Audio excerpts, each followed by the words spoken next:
Hi, Captain Peter Cutsey, South Korea. This is my briefing room. What we're going to brief on today is drift down, assuming we've had an engine failure, and what is the actual procedure? Well, let's have a look at it in the FCTM.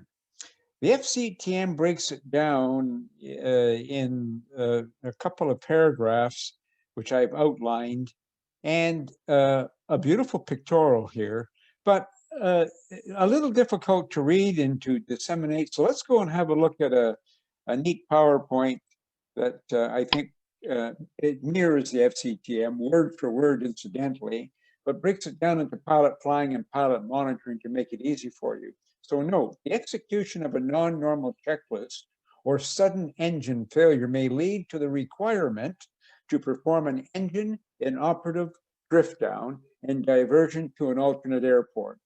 Engine inoperative cruise information is available from the FMC. An analysis of diversion airport options is available using the FMC alternate destination page if installed. Another note, if the airplane is at or below the maximum engine out altitude when an engine becomes inoperative, select the modified engine out cruise or engine out cruise if it's update 10.3 or greater. That really means low level. Today we're going to be high level at flight level 370, so something to think about. The very first thing when you have a problem is fly the airplane. So pilot flying, fly the airplane. Auto throttle should be disconnected.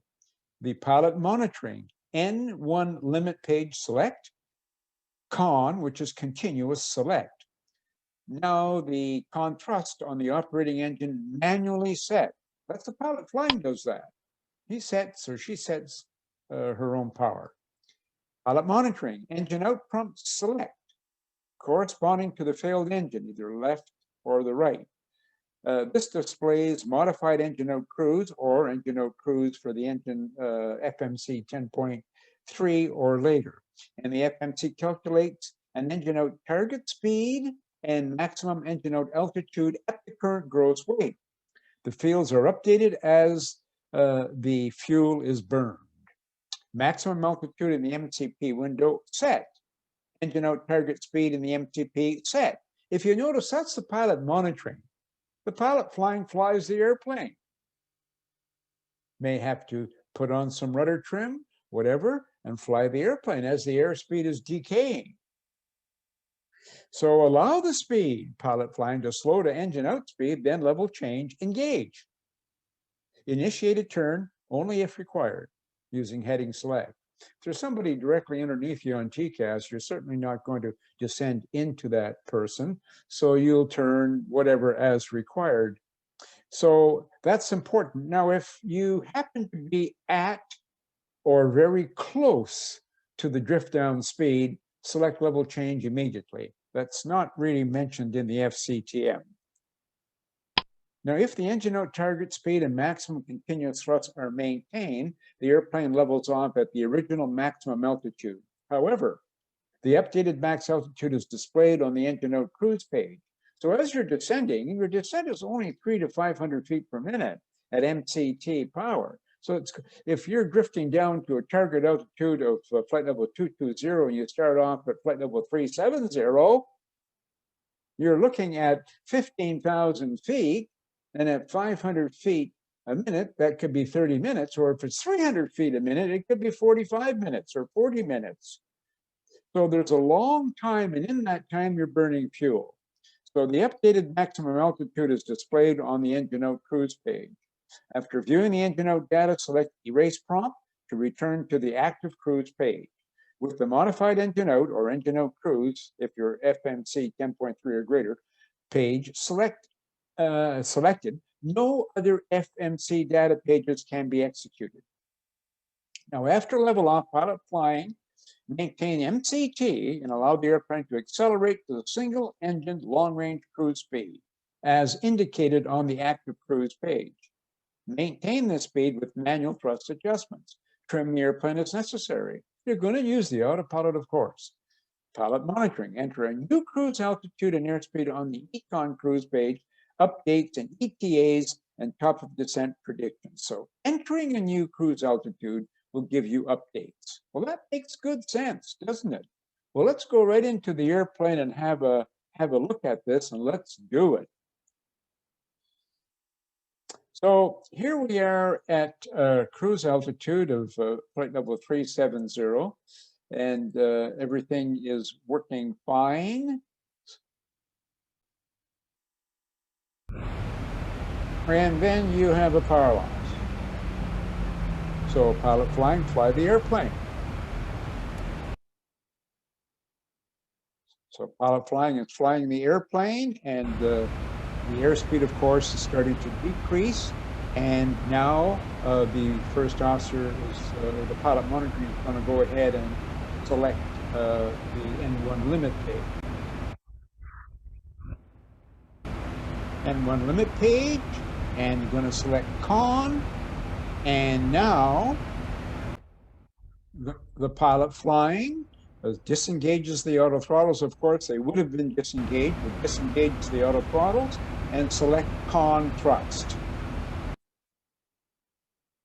And of course, apply rudder trim as needed in order for the to keep the aircraft in trim.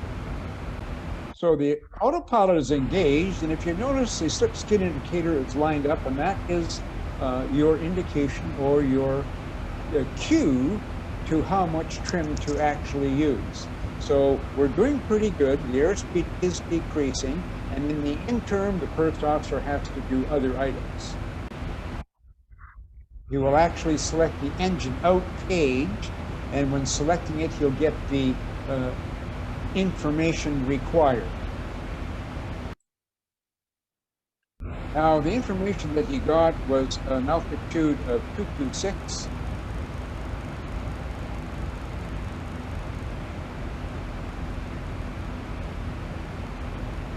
And a drift down speed of 222 knots.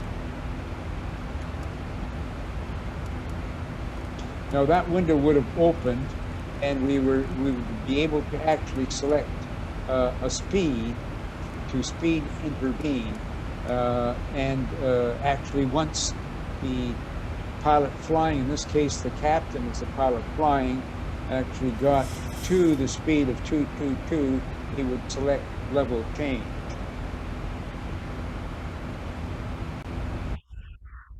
And here we are very close to our drift down speed. The speed is just slowing to 222, as said in the MCP. And if you notice, the rate of descent is 300 feet per minute. Somewhere between 300 and 500 feet per minute is what we talked about before.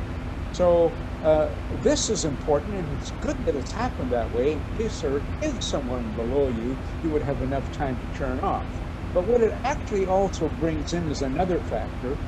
Once you've got the airplane organized and established under the descent, which we are, and you would want to have a look to see if you could actually do an in-flight relight. And if you did, you're not going to be able to get a relight until you're down to flight level 200 or below. So you would want to increase your rate of descent to get down as quickly as possible, because it could take you up to 40 minutes from flight level 370 to flight level 200. That is a consideration. So this, in fact, is the end of this video. That's the drift down right out of the FCTM, and it works very well here. Thanks for watching. See you in the next video, which will be an in-flight relight.